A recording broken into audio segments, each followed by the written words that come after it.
Uma boa noite a todos.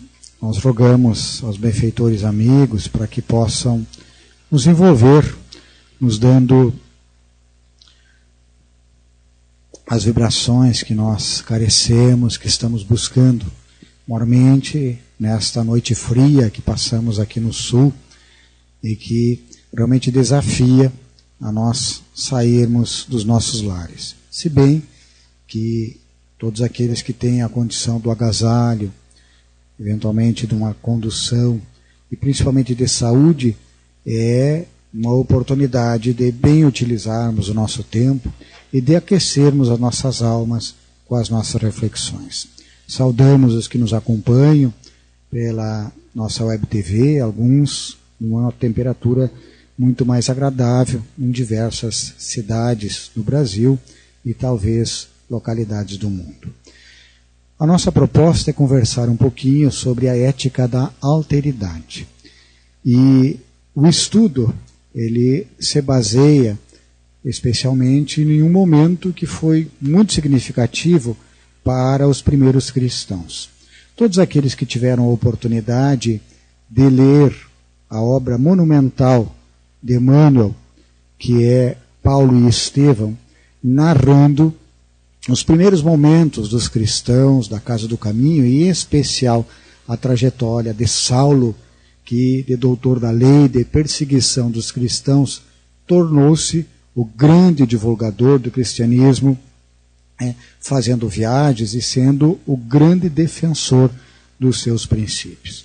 Saulo, após a iluminação no caminho de Damasco, e o período em que ele se preparou para a missão com paciência e com os estudos do Evangelho, da lei, ele vai até Jerusalém, num determinado momento, em que os cristãos e alguns dos apóstolos, e Paulo tinha essa preocupação, em que encontravam uma espécie de retorno ao judaísmo, já que Tiago e mais alguns companheiros, para tentar aproximar e fugir das sanções e do antagonismo dos doutores do judaísmo, ele admitia que os cristãos se submetessem a um ritual que era o ritual da circuncisão.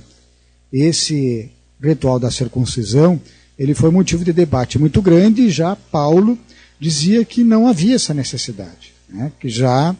Que Jesus estabelecia um novo paradigma, eles não precisavam mais se submeter a esta ritual, que ainda era da lei mosaica, e que o evangelho que Jesus trouxe necessitava de uma independência, rompendo então com aqueles formalismos, né? E que a circuncisão seria apenas um ato exterior, né? E que não tinha nenhum significado de um pacto maior, que para Paulo era um pacto interno, um pacto de alma, um pacto de vontade.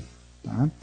E, em um determinado momento, os embates se tornaram muito intensos na Casa do Caminho, e a situação só não foi de um rompimento entre os apóstolos e os demais cristãos, porque tivemos a oportunidade de ter a ponderação, ter a ética desta alteridade na palavra de Simão Pedro. É um capítulo apenas, mas que narra, um pouco longo, nós não vamos poder abordar nesses poucos minutos em que vamos falar, e que narra de uma forma magistral a possibilidade de administrar interesses antagônicos, conquanto esses interesses tenham um propósito nobre, e cada um defendendo um ponto de vista que firmemente acreditava qual era Tiago e Paulo.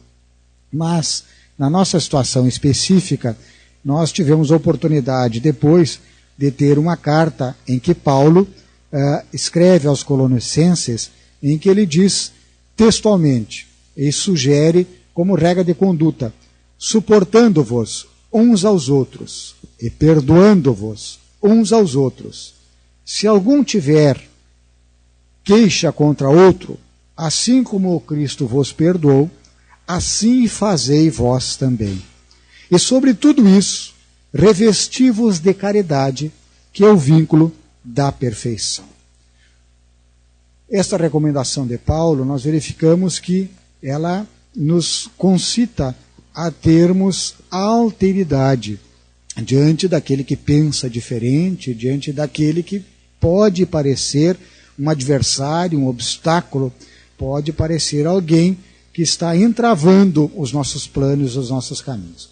Se nós formos a um dicionário qualquer, nós vamos verificar que a ética ele é um conjunto de normas e princípios que norteiam a boa conduta humana. E também ele é o estudo dos juízos de apreciação referentes à conduta humana do ponto de vista do bem e do mal. Já a alteridade, que é o objetivo de nós estudarmos hoje, é uma qualidade, ou melhor, a qualidade ou a natureza do que é outro, aquilo que é diferente.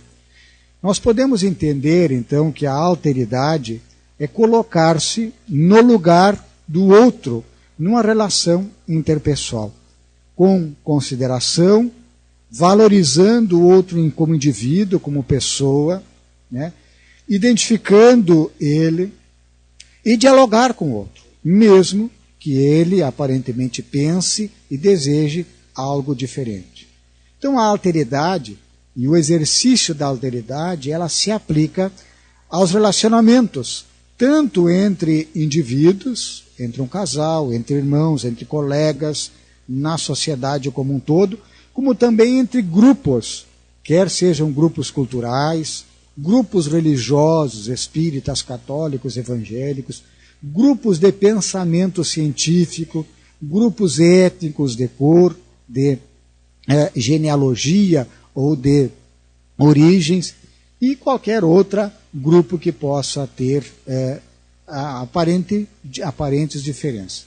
Portanto, esse estabelecimento de uma relação de paz com aquele que é diferente, esta capacidade da gente conviver bem com aquela diferença da qual o outro é portador, isto é uma conduta, é uma ética de alteridade. E ela vai concorrer para que a gente viva melhor, para que a gente interaja melhor, para que nós produzamos melhor em qualquer segmento da vida aonde estivermos inseridos naquele momento. Então a prática da alteridade, ela conduz da diferença, que pode afastar, que pode ser uma barreira, que pode dividir, a uma soma, somando nas relações interpessoais entre os seres humanos, e nós podemos enriquecer, inclusive, observando ângulos daquele pensamento que é diferente, daquela experiência que é diferente, daquele desejo que é diferente, e que talvez num determinado momento nós poderíamos rejeitar simplesmente com medo, talvez de ser vencido, de ser superado, de perdermos. Na medida em que nós nos abrimos para aceitar, para entender, para escutar, para analisar o outro, nós já ganhamos. Então a alteridade é uma palavra que vem ganhando um uso mais acentuado nos meios sociais do século que a gente vive, né, desse século XXI. Entretanto, se nós pegarmos só esta palavra, alteridade, ela por si só, ela pode ser apenas um chavão, até apenas uma palavra difícil, diferente, ou talvez uma palavra de uma moda. Mas se ela não for acompanhada de uma prática, quer dizer, na medida em que nós buscamos falar da alteridade, mas não colocamos em prática, ela não tem um sentido que nos ajude. Pelo contrário, né? Conforme nós encontramos em o Evangelho segundo o Espiritismo, no capítulo 12, no item 1, onde Kardec traz a passagem de Mateus, capítulo 5, versículos 46 e 47, em que o codificador traz essa reflexão evangélica para dar sequência às reflexões e às mensagens dos Espíritos da codificação. E ele, nessa mensagem, Mateus refere a seguinte fala de Jesus: porque se só amardes os que vos amam, qual será a vossa recompensa? Não procedem assim também os publicanos? Disse Jesus. Se apenas os vossos irmãos saudardes, que é o que com isso fazeis mais do que os outros, não fazem outro tanto os pagãos? Se nós tratarmos bem apenas aqueles que nos interessam, aqueles que não vão nos oferecer alguma forma de benefício ou de vantagem, se tratarmos bem apenas por uma convenção social, por uma educação, se nós tratarmos bem apenas aqueles que nós gostamos, que nós amamos, que nós temos alguma deferência especial, que mérito nós teremos? Se em algum momento o outro nos é indiferente, se em algum momento o outro nos é um adversário, alguém para ser combatido. Então o desafio de conviver com aqueles que pensam diferente de nós, com os contrários, com os adversários, e aprender a respeitá-los e amá-los na sua diversidade, na sua fala, no seu pensamento, nas suas ideias, ela constitui ainda e significativamente um desafio ético, de conduta, moral, humana, cristã e espírita, na vida e inclusive nos próprios agrupamentos religiosos, do qual o Centro Espírita também se inclui, envolvendo seus colaboradores, seus trabalhadores voluntários, seus dirigentes, né? E as pessoas que gravitam nesse centro de religiosidade, aonde vão com o objetivo de se sentirem melhor, aonde vão com o objetivo de crescer e de evoluir. Não diferente de qualquer outro agrupamento humano, apresenta também as suas dificuldades, os seus desafios, e nos chama ao exercício da alteridade, a termos uma conduta e uma ética alteritária. Então as diferenças entre posicionamentos não devem ser necessariamente rotuladas de defeitos, que o outro pensa diferente de mim. Não necessariamente vai ser um defeito. Ou servir de referência para causar uma indiferença ou uma separação. Não é porque a outra pessoa torce por um time diferente do que eu, que por si eu devo não tratar com ela, porque ela tem um pensamento político, porque ela tem um pensamento religioso, porque ela tem uma visão e um enfoque na vida com um determinado segmento, ou com uma determinada postura mais materialista, mais, talvez, flexível. Somente porque nós não compreendemos, às vezes, as escolhas e a trajetória do outro, é que pode haver algum tipo de separação, algum tipo de diferença. Quando nós nos preparamos e fizemos um esforço de aceitação, de compreensão, de nos colocarmos talvez na situação do outro, nós vamos conseguir equacionar melhor a própria relação e estamos caminhando para adquirir então uma ética da alteridade. Por esta relação de aceitação, não de sectarismo, essa relação alteritária, ele é possível então estabelecer uma relação pacífica e exatamente pela pacificidade vai possibilitar que a relação seja construtiva, que eu não me arme em relação ao outro.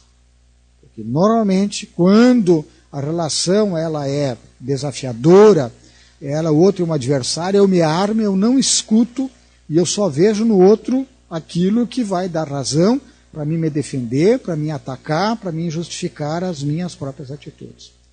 Quando eu estou sem reservas em relação ao outro, eu estou mais aberto, eu posso ver com mais profundidade. Eu posso analisar sem preconceito. E eu posso escutar melhor e perceber aquilo que talvez a indiferença e certamente o medo daquele posicionamento diferente não me permitiria. Então, na medida em que a gente se identifica um pouco com o outro, que entenda e aprenda a aprender com o contrário, nós construímos uma relação que não necessariamente eu tenha que concordar com o outro, mas eu consigo ver e tentando me colocar na posição do outro, porque como ele pensa daquele jeito. E isso não me escandalizar, isso não fazer com que eu o julgue e eu o condene, muitas vezes eu o separe, eu não o aceite como alguém que possa dar contribuições para a minha vida, para o meu grupo social, para a entidade onde nós participamos. Então, para que o processo de aprendizado da alteridade aconteça, entretanto, nós devemos atentar, né, para alguns aspectos das diferenças. Primeiro, quando nós encontramos alguém, e não é incomum isso, é muito fácil, que tem aspectos diferentes da gente, nós temos, numa primeira fase, que procurar fazer a identificação. Nós temos que identificar bem o outro, como o outro é e qual é a diferença. Por quê? Porque aquilo me causa uma certa reserva inicial, por que aquilo me assusta, por que aquilo me amedronta. Então, para isso, a gente tem que eliminar quaisquer preconceitos, aquele conceito prévio, dizer isso é ruim, isso não me serve, isso tem que ser combatido. Para que a gente possa nos ater na real identificação do posicionamento do outro. Às vezes não conhece, pelo rótulo que tem, o outro não serve. O outro é gremista, gremista não serve. O outro é colorado, colorado já não dá. O outro tem tal etnia, o outro tem tal cor da pele, o outro tem tal orientação sexual. E aí a gente pode colocar para qualquer situação que nos leve a essa relação de diferença e eventualmente de conflito. Nós temos que entender que tudo vai depender de uma estruturação de vida daquela alma, que se manifesta através da estrutura psicológica que ele apresenta nesta encarnação. E aquele ser humano, aquele irmão, ele é o resultado de longas experiências nesta e em outras vidas. Ele é um espírito que, assim como eu, com certeza quer acertar, quer ser feliz e quer dar a melhor contribuição para a vida. Quer deixar um legado de alguma forma. Quer olhar para trás, como diz Joana de Ângeles, e de consciência tranquila ver que deixou pequenas pegadinhas luminosas. Sabe por onde andou, não se envergonha do que fez, e que talvez aquelas pequenas pegadinhas luminosas nessa terra que ainda estertora, num momento de transição de mundo de provas e expiações para o mundo regenerador, possa até servir como uma baliza, como aquelas luzes fluorescentes que balizam as estradas à noite, que são tão importantes para que o motorista se mantenha na sua faixa, no rumo certo, e identifique o destino. Depois dessa identificação, nós passamos para uma segunda fase, que é a fase do entendimento, em que devemos procurar entender as razões conscientes e até mesmo as inconscientes que podem estar apresentando ou levando aquela pessoa a ter aquele comportamento, aquela opção, a estar naquele estágio de vida que possa até estar causando alguma forma de escândalo ou alguma dificuldade para mim ou para o grupo aonde nós nos envolvemos. Às vezes, aquela atitude representa um medo interior, algum anseio ou alguma motivação muito forte e que, às vezes, exatamente pela motivação extremamente forte, não lhe permite enxergar com mais clareza alguns aspectos ao redor. Então, para que a gente não faça avaliações superficiais ou definitivas e que sejam fechadas, rotuladas, e que façam com que nós tenhamos um conceito fechado do outro, que nos impeçam de ampliar a compreensão da postura do outro e daquela diferença, daquele pensamento que pode continuar sendo diferente, mas que não me amedronta, e que eu posso dialogar, compreender, tentar avaliar melhor, aprender com ele, não me afastar, ou rotular e afastar aquele companheiro, aquele irmão. Exatamente depois da identificação do entendimento, nós podemos passar para a fase do aprendizado. E esta fase nos permite uma acessibilidade mútua. O diálogo corre franco, fraterno, tranquilo. Diz, olha, a minha visão como espírita é essa. A sua visão na tua religião, pelo que eu entendi, é essa. Que interessante, isso, aquilo. E a gente pode se aproximar sem uma intenção de convencer, sem uma intenção de que a minha ideia vença a outra, mas principalmente com a intenção de eu aprimorar-me com o pensamento do outro. E na medida em que eu estou querendo eu me entender, eu entender e eu crescer também, o outro com certeza vai ter liberdade, vai ter a segurança para também fazer o mesmo processo. Então essa receptividade aos sentimentos, aos pensamentos do outro, faculta, né, nos dá a oportunidade de escolher, porque facultar é isso. Eu tenho a oportunidade, nem sempre se estabelece. E às vezes a relação alteritária, alguém aproveita mais. Porque ele se faculta, se permite a uma relação de aprendizado, em que a aproximação dos aspectos que nos unem, é o primeiro ponto, vai permitir que o esclarecimento e o amadurecimento pelas experiências vivenciadas ao longo do tempo nos tragam, então, aquilo que todos nós buscamos, que é a sabedoria, que é a gente saber ter calma na hora que as coisas estão desequilibradas, que é a gente pensar, meditar, saber agir corretamente, que é saber calar ou dizer a palavra, a frase, contar a história adequada àquele momento. Concordar ou discordar, dizer sim, sim, ou não, não, no momento adequado. Não nos esqueçamos de que não temos mérito nenhum em tratar bem a quem nos trata bem, mas sim em tratar bem a quem não nos trata bem. E isso, pela relação de alteridade, é possível nós tratarmos bem a todos, independente de como nos tratam. Um determinado senhor visitava um parente numa grande cidade e, como estava visitando, ele desceu e pela manhã ele tinha o hábito de ir até um jornaleiro e adquirir o jornal da manhã, o jornal matutino. Ele descia junto, tinha um cachorrinho, aproveitavam, passeava com o cachorro, né? E levava o saquinho para coletar as necessidades do animal, adequado, como manda a educação e a boa prática de higiene, e que algumas cidades têm legislação específica para isso, né?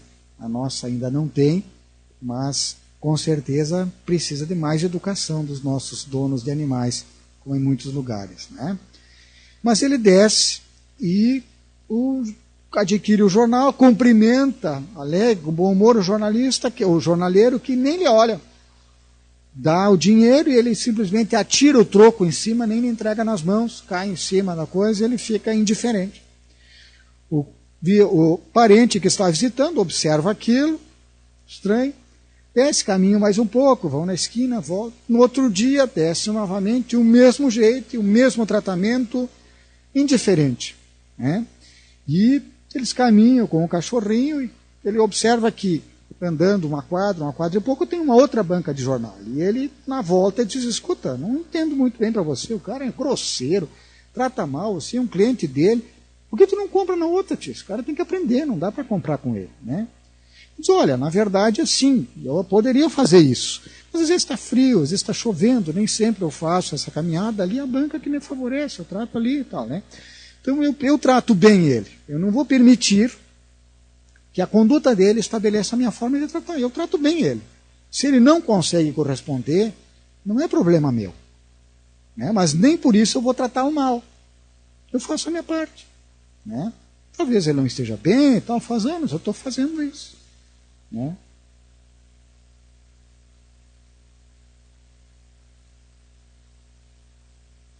Alguns anos atrás, eu vivenciei uma experiência interessante.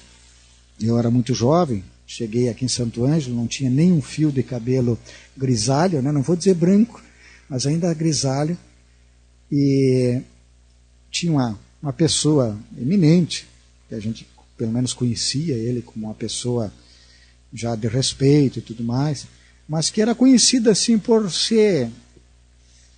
ter uma forma alterada de humor, de agir. Às vezes estava bem e às vezes estava fechado e tudo mais. E eu, no meu trabalho, acabava encontrando com frequência essa pessoa e passava normalmente por ela num determinado corredor que passava próximo. Então eu passava, cumprimentava, alegre e tal, a pessoa, e às vezes ele me cumprimentava, às vezes não.